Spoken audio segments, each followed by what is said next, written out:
Salut à tous, comment ça va la communauté? Nous allons découvrir une nouveauté qui nous arrive tout droit du fournisseur DM Diffusion, que je remercie au passage pour le prêt de ce mystérieux produit. Lui aussi, au passage, propose une petite chaîne YouTube comme moi. Pour les plus curieux, j'ai mis le lien de la chaîne dans la description. Mais qu'est-ce que c'est que cet objet? On dirait un beeper, objet que seuls les quarantenaires connaissent la signification de ce mot. Non, ce n'est pas ça. Un nouveau choqueur électrique? Non, il n'y a pas de batterie. Mais on aperçoit des cartouches de CO2 pour la propulsion, et si je rajoute des billes en caoutchouc en diamètre 50 ou 68, on comprend tout de suite son utilité. C'est une arme de défense à balles caoutchouc à propulsion CO2. Notre Thunder Sticker flirte avec l'arme dissimulée, mais celui-ci ne propose pas de propulsion pyrotechnique, donc il n'est pas classé en catégorie A, mais en catégorie D, donc vente libre aux personnes majeures. Les armes à balles caoutchouc à propulsion CO2 se sont démocratisées en fin 2018, avec l'arrivée des best-sellers, le HDR 50 en 11 joules, le HDS 68 en 16 joules, le HDX maintenant, et j'en passe. Revenons à notre Thunderstick, celui-ci propose une puissance d'environ 15 joules, et plus selon l'élasticité de la bille utilisée. Comme expliqué, il se démarque radicalement par son profil, à l'opposé d'une arme de poing ou d'un juste à poser, malgré que celui-ci est muni de 2 canons et 2 boutons pour la mise à feu. Rien de plus simple. Passons à notre essai au Chrony avec une vitesse max de environ 70 mètres secondes avec les billes caoutchouc que nous vendons pour nos adaptateurs à balles caoutchouc. Nos projectiles pèsent environ 5,5 grammes, nous obtenons une puissance de 13 joules et demi. Après, nos billes possèdent quelques aspérités et de ce fait, elles ne sont pas parfaitement sphériques et il n'y a pas une étanchéité optimale par rapport aux billes du fournisseur avec du silicone.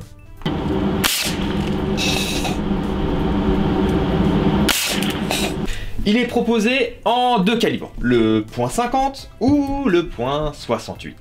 Le diamètre du projectile change et les dimensions de l'objet changent aussi, avec 16 cm pour le TES 68 et 14,5 cm pour le TES 50. Il peut être porté à la ceinture grâce à son clip. Ceinture. Bien sûr, le port, c'est chez soi. Son poids est de 405 grammes et 350 grammes pour le TES 50.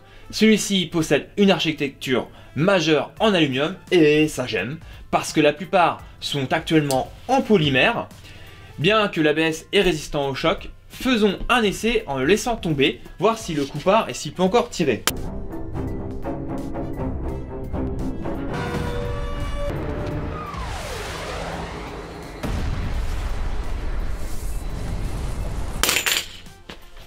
Youpala.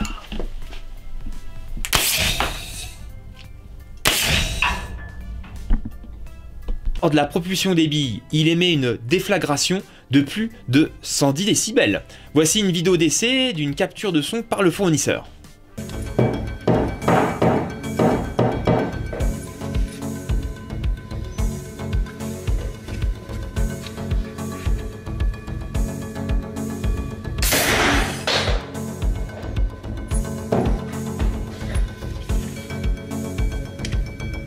Information extrêmement intéressante, celui-ci ne possède aucun joint, donc aucun souci à long terme de fuite. Du fait de sa mécanique extrêmement simple. Ça c'est vraiment bien dans le cadre d'une arme de défense, la fiabilité est très importante dans ces situations.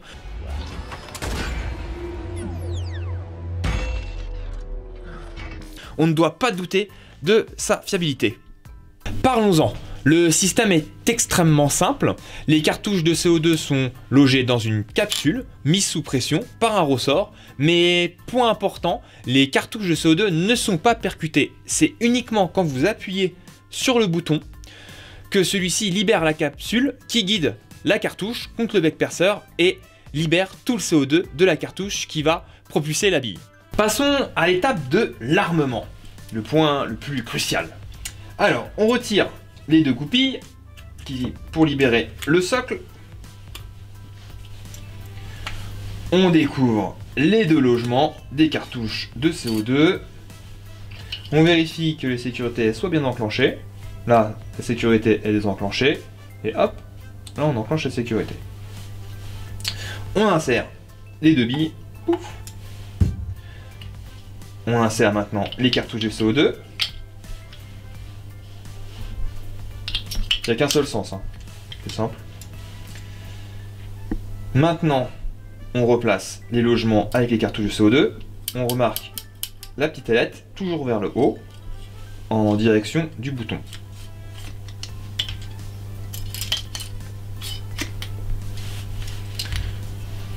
On arme le ressort.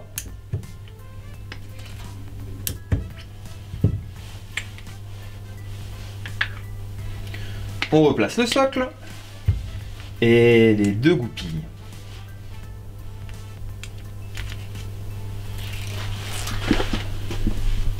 On retire la sécurité et l'arme est prête à faire feu.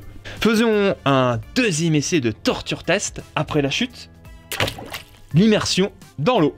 On remarque tout de suite que celui-ci ne respire pas dans l'eau, hein, et ne gonfle pas comme une éponge. Par contre, il fonctionne parfaitement bien.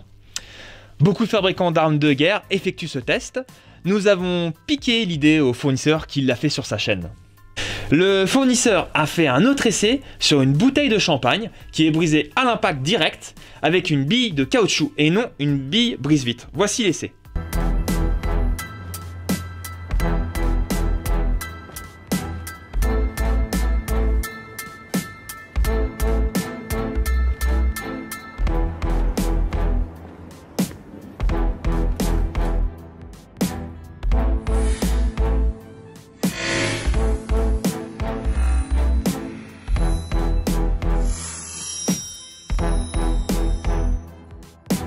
Pour ma part, comme vous le savez, j'aime le test dans la terre glaise, afin de pouvoir observer le champigonnage et la pénétration du projectile.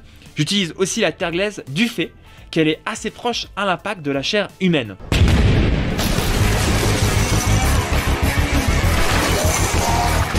En comparaison avec le HDS 68, celui-ci, le TES 68, ne perd pas de puissance quand vous utilisez le tir simultané des deux projectiles.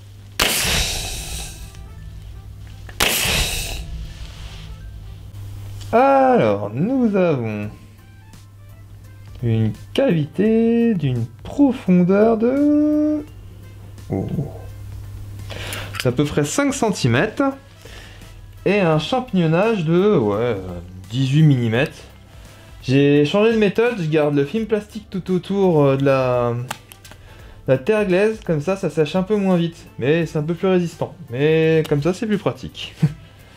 C'est pas mal comme test. En conclusion, pour ma part, cette arme à balle caoutchouc par propulsion CO2 devrait faire sa place dans le marché, pour son utilisation pure pour la défense.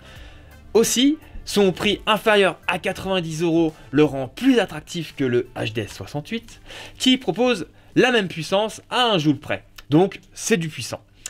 Et j'aime aussi le fait qu'il n'y a pas de joint, donc il n'y a pas de fuite à long terme. C'est du costaud. A bientôt pour une prochaine vidéo.